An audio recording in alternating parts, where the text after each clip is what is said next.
kita mulai pembelajaran pada pertemuan kali ini, marilah kita berdoa terlebih dahulu. Berdoa dimulai. Berdoa selesai. Ibu absen dulu ya. Ya, Bu. Bagaimana? Apa ada yang tidak masuk? Masuk semua, Bu. Baik. Nah, pada pertemuan minggu lalu kita ada yang masih ingat kita belajar tentang apa? OJK, Bu. Iya benar, OJK. Apa itu OJK?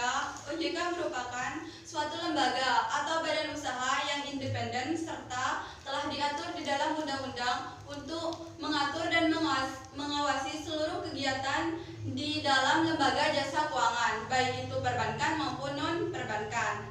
Nah, namun pada pertemuan kali ini kita akan membahas tentang lembaga jasa keuangan di sektor perbankan. Nah, setelah kalian mendengar istilah bank atau perbankan, apa yang kalian ketahui? Kamu? Di bank itu kita juga dapat membuat buku tabungan atau rekening. Ya benar. Terus? Bank itu tempat untuk menabung dan menyimpan uang.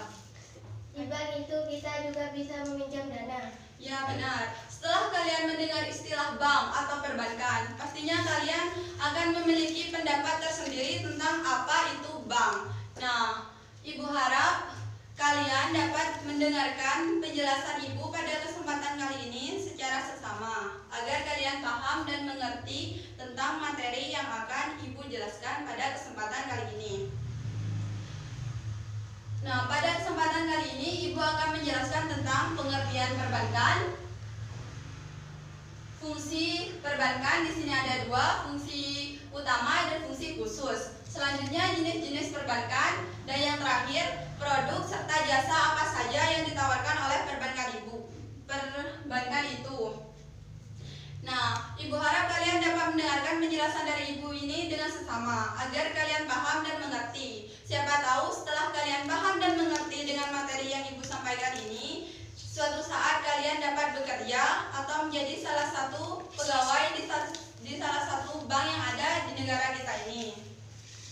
Baik, langsung saja. Yang pertama, Ibu akan menjelaskan tentang pengertian lembaga jasa keuangan perbankan atau perbankan. Nah, di sini pengertian perbankan menurut Undang-Undang Nomor 10 tahun 1998. Siapa yang tahu pengertiannya? Saya, Bu. Ya, silahkan dibaca. Pengertian bank menurut Undang-Undang RI Nomor 10 Tahun 1998 tanggal 10 November 1998 tentang perbankan adalah badan usaha yang menghimpun dana dari masyarakat dalam bentuk simpanan dan menyalurkannya kepada masyarakat dalam bentuk kredit dan atau bentuk-bentuk lainnya dan rangka meningkatkan taraf hidup rakyat banyak. Ya benar. Pengertian perbankan itu menurut Undang-Undang Nomor 10 Tahun 1998 merupakan suatu lembaga atau badan usaha yang bertugas menghimpun dana dari masyarakat dan menyalurkannya kepada masyarakat dalam bentuk pinjaman kredit untuk meningkatkan taraf hidup masyarakat banyak. Nah, setelah mendengar pengertian perbankan tadi, di sini perbankan juga memiliki 3 usaha pokok. Yang pertama yaitu usaha pokok perbankan. Yang pertama, menghimpun dana.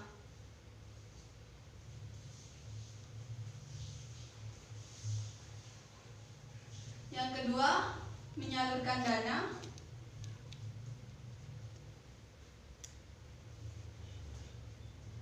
Dan yang ketiga, memberikan jasa bank lainnya.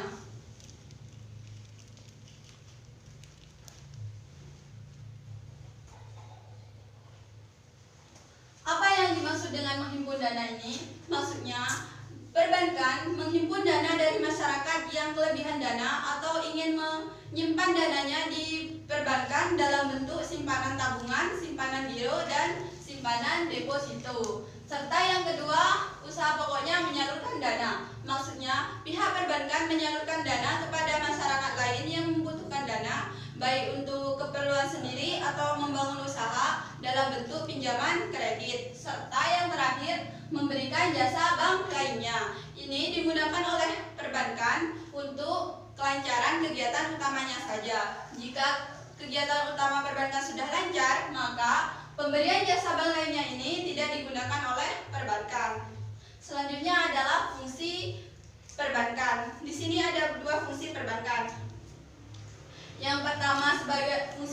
sebagai fungsi intermediasi dan yang kedua sebagai fungsi khusus bank. Fungsi utama sebagai fungsi intermediasi di sini ada dua.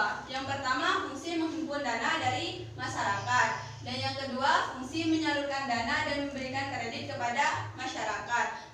Penjelasannya seperti yang sudah Ibu jelaskan tadi ya. Yang kedua fungsi khusus bank. Di sini ada 3. Tolong dibacakan. Atul.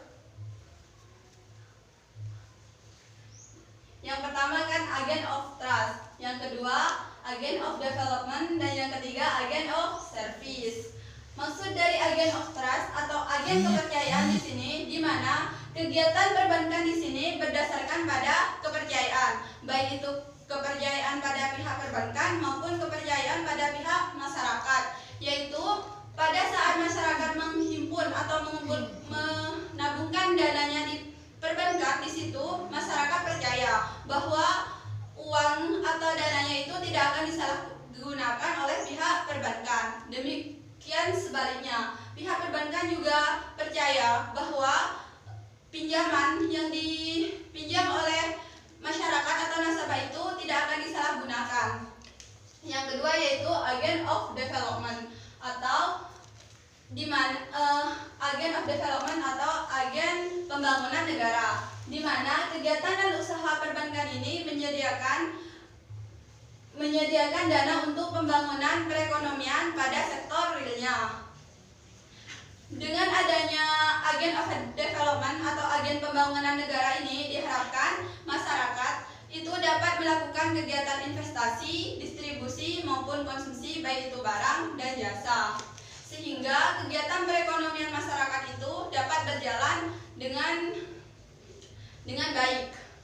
Yang ketiga yaitu agen of service atau agen pemberi layanan, di mana kegiatan dan usaha-usaha perbankan ini memberikan pelayanan kepada masyarakat.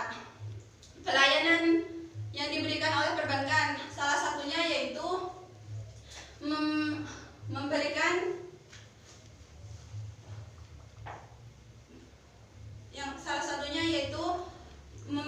transfer atau pengiriman uang, pemberian jasa transfer atau pengiriman uang. Nah, dengan melakukan pengiriman uang atau transfer sendiri, maka nasabah itu dapat mempermudah kegiatannya. Misalnya saja ingin mentransfer atau mengirim uang kepada keluarganya yang berada di luar kota. Nah, dengan menggunakan kartu ATM misalnya nih, pastinya nasabah akan lebih mudah untuk mengirim uangnya karena tidak perlu pergi ke pos atau ngantri di bank. Dengan menggunakan kartu ATM mereka bisa mentransfer sendiri ataupun menggunakan internet banking.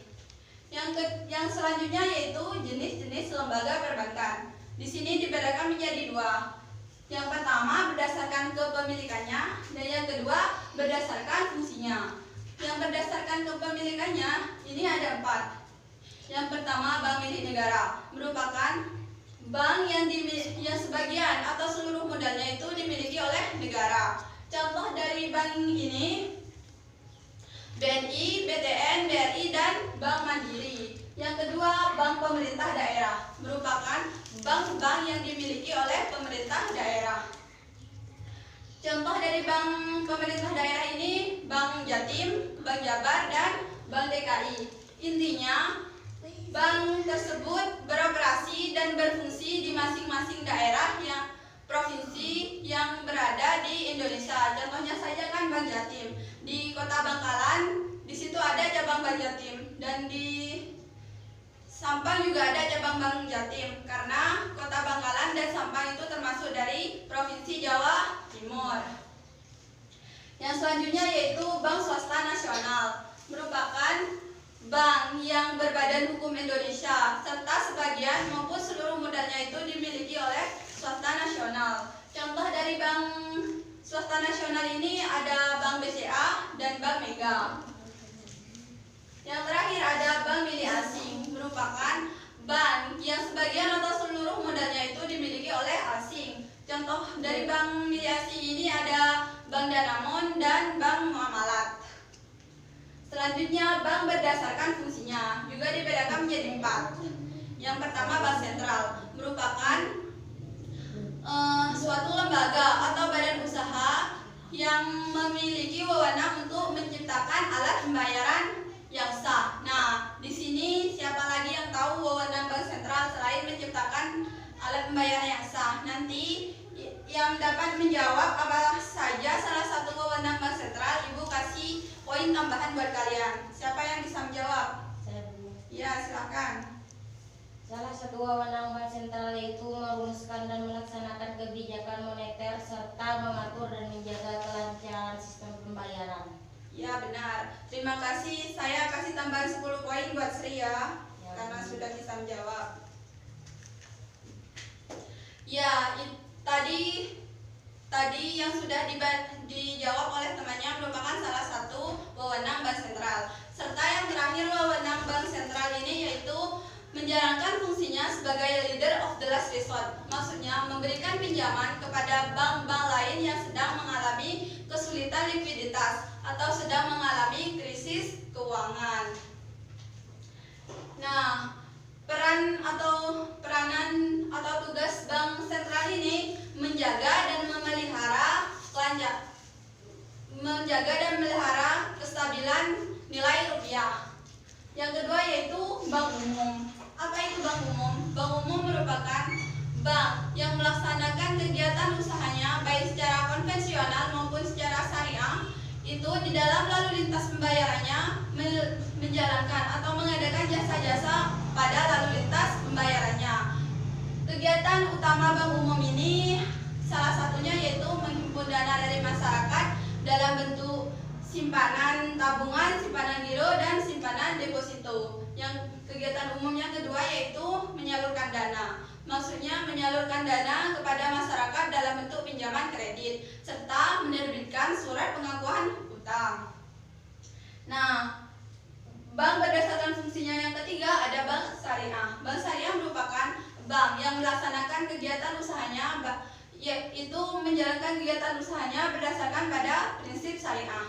Baik itu pada saat menghimpun dana dari masyarakat atau menyalurkan dana kepada masyarakat, itu semuanya menggunakan prinsip hukum syariah. Nah, dalam bank syariah ini tidak dikenal dengan istilah bunga pada pembagian keuntungannya, tetapi dikenal dengan istilah bagi hasil antara pihak nasabah maupun pihak bank dalam pembagian keuntungannya. Yang terakhir, bank perkreditan rakyat merupakan bank yang melaksanakan kegiatan usahanya baik secara konvensional maupun secara syariah di dalam lalu lintas pembayarannya itu tidak memberikan jasa-jasa pelayanan.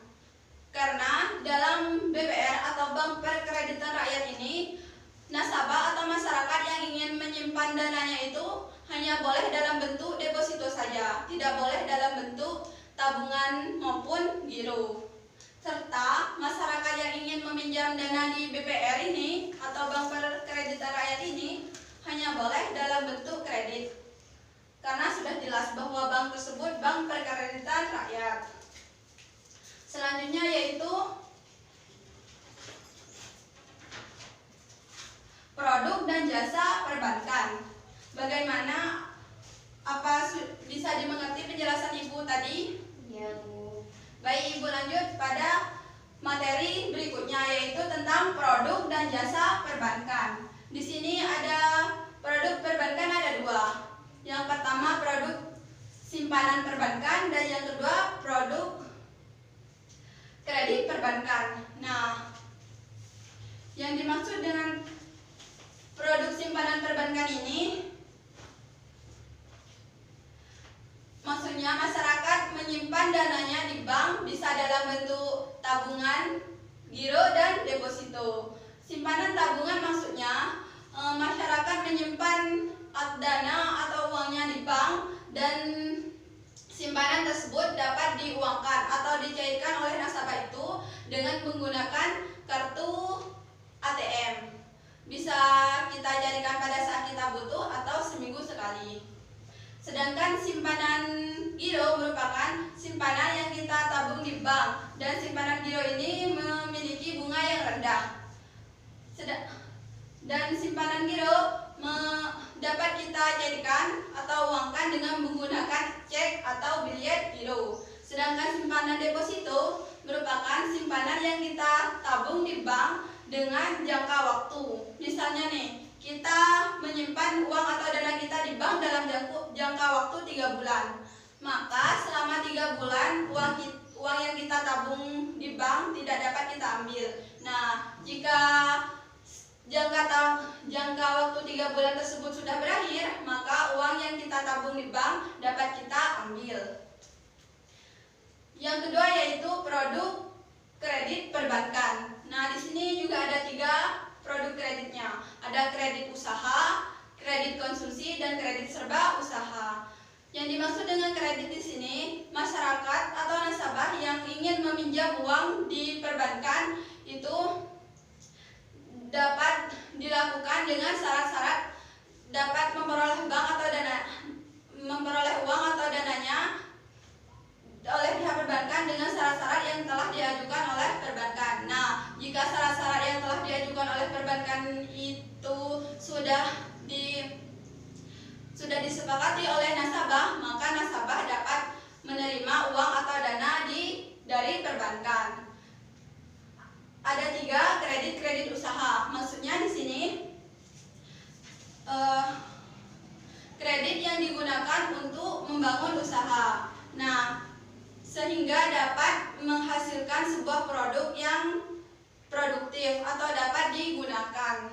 Contohnya kredit usaha ini contohnya kredit untuk membangun usaha atau kredit untuk menjalankan industri rumah tangga atau membangun industri rumah tangga. Yang kedua ada kredit konsumsi, merupakan kredit yang digunakan dan bersifat konsumtif. Contohnya itu ada kredit meminjam uang di bank dengan tujuan untuk membeli rumah. Yang kedua, membeli kendaraan bermotor. Serta yang terakhir ada kredit serba usaha, merupakan kredit yang digunakan untuk membangun usaha atau keperluan pribadi. Nah, yang terakhir ada jasa yang ditawarkan oleh perbankan. Yang pertama ada jasa pengiriman uang atau transfer. Nah, dengan penyediaan jasa pengiriman uang atau transfer ini diharapkan nasabah atau masyarakat itu dapat mudah untuk mengambil atau mentransfer uangnya kepada masyarakat lain atau keluarganya lain yang berada di luar kota maupun luar negara. Sedangkan yang kedua, menjual dan membeli valuta asing. Pastinya di setiap bank, contohnya saja di Bank BRI yang ada di 10 ya.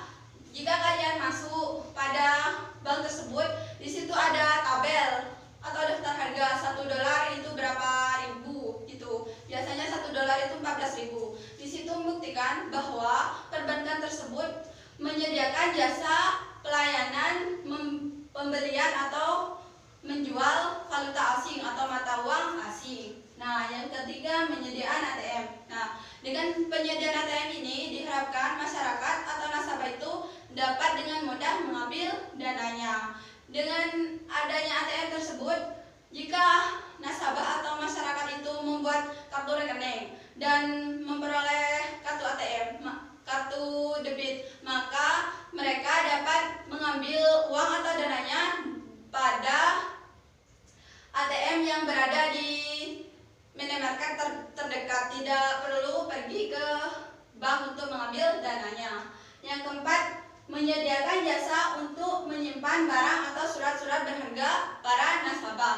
Dan yang terakhir, mengeluarkan kartu kredit dan menyediakan cek perjalanan. Nah, dengan penyediaan kartu kredit dan cek perjalanan ini diharapkan nasabah pada saat melakukan perjalanan jauh, di situ nasabah tidak perlu membawa uang berlebih karena dikhawatirkan adanya kehilangan atau pencopetan. Dengan mereka membawa cek maupun kartu kredit, mereka dapat mengambil dana atau uang yang mereka butuhkan apabila mereka sudah sampai pada tempat yang mereka tuju. Nah, mungkin sampai